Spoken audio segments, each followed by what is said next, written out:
บายดีทุกคน ตอนนี้เราก็มายืนบังดวงตะเวนเนาะนี่ดวงตะเวน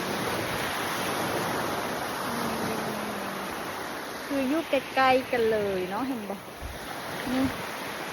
ซ่องมันเลยหน้าริมแคมทะเลเนาะ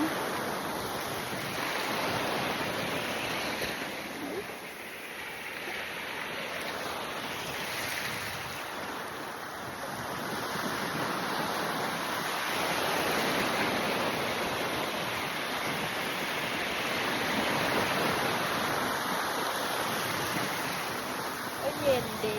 นะ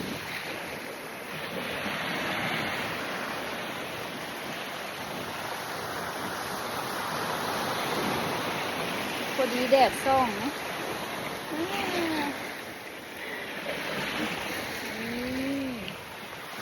น้ำหลากนะทุกคนนี่จะมีหอยเด้อหอยบอกก็ได้หลายเลยว้ายเอ้า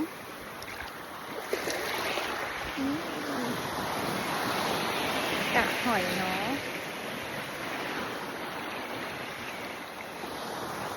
บ๊ายบาย